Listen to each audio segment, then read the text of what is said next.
Amém. Louvado seja o nome do Senhor Jesus. Carta de Efésios, também escrita por Paulo. Uma carta também muito abençoada, muito direcionada. Fala dos deveres cristãos, também fala de um dos atributos de Deus, que ele é a essência de toda graça. Fala dos livramentos e fala também da salvação. Fala acerca do ministério feminino, como servir em sua igreja local.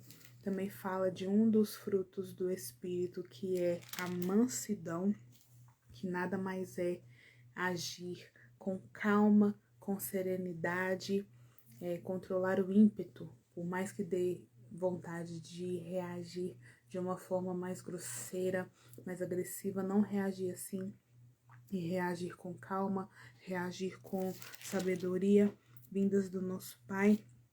Fala também de ajustar os propósitos de Deus para a nossa vida com os nossos, porque a gente sabe que a nossa vida ela é direcionada pelo Senhor.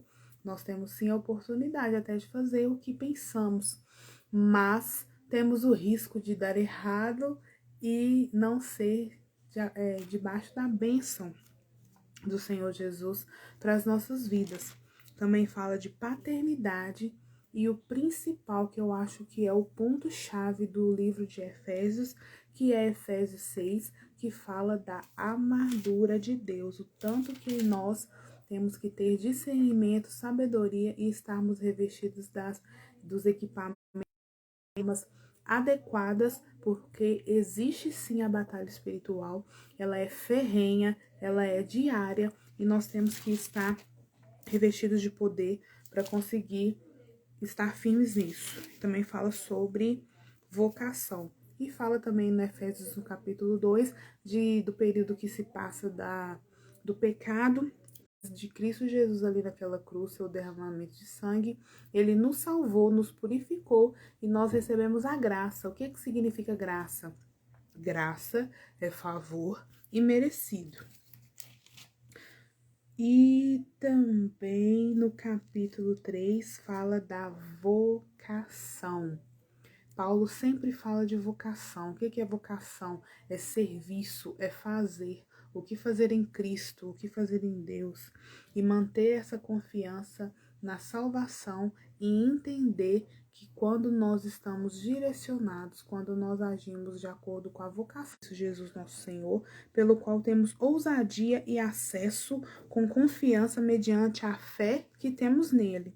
Portanto, vos peço, isso aqui é Paulo falando para os irmãos, vos peço que não desfaleçais nas minhas tribulações por vós, pois nisso está a vossa glória. Aqui também entra aquele versículo que nos fala que a glória da segunda casa vai ser maior do que a primeira. O que significa isso? Ele quis dizer para o povo que eles não precisavam de ficar atemorizados pelo que ele estava passando, porque seria para graça na vida deles e automaticamente na nossa vida também. Tem um versículo que nos fala que a leve e momentânea tribulação não se compara ao peso de glória que virá. É isso que Paulo estava relatando ali, que por mais que houvesse as tribulações, que por mais que houvesse as dificuldades, que por mais que houvesse as adversidades, que não era para ficar desfalecido. O que é desfalecido? Desanimado, perdendo as forças, que não era para ficar dessa forma, porque através das tribulações a graça viria.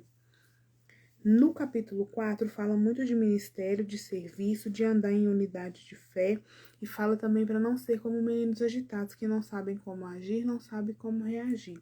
4,14 para que não mais sejais como os meninos agitados de um lado para o outro e levados ao redor por todo o vento de doutrina, pela artimanha dos homens, pela astúcia com que induzem ao erro. Versículo 15. Mas seguindo a verdade em amor, cresçamos em tudo naquele que é a cabeça, que é Cristo, de que modo que o todo o corpo seja bem ajustado e consolidado pelo auxílio de toda junta, uma justa cooperação de cada parte, efetuando o seu próprio aumento para a edificação de si mesmo e de todo o povo.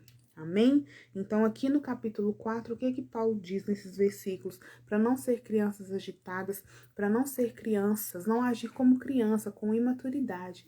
Aqui fala para agir com sabedoria, direcionado, cooperando e fazendo aquilo que é para ser feito.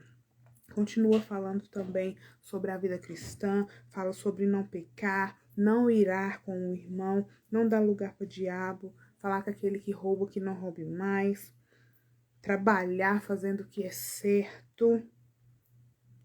Isso é o que deve ser feito. É isso que o Senhor nos ensina. É isso que a palavra do Senhor nos ensina. Fazer o que é correto perante aos olhos, perante aos homens, perante a sociedade e principalmente perante Cristo Jesus. Amém? E também fala do despertamento. Aqui no 5:14 nos fala: desperta tu que dormes, levanta-te dentre os mortos, porque Cristo te iluminará. Esse desperta tu que dormes é porque a igreja estava fria, a igreja estava parada. E nós estamos vivendo isso nos últimos anos, nos últimos tempos. A pessoa, em vez de posicionar, ou ela posiciona do lado errado, ou ela fica inerte. Em Apocalipse fala: apartai-vos de mim, porque não te conheço. Estou a vomitar-te, porque não és quente nem frio.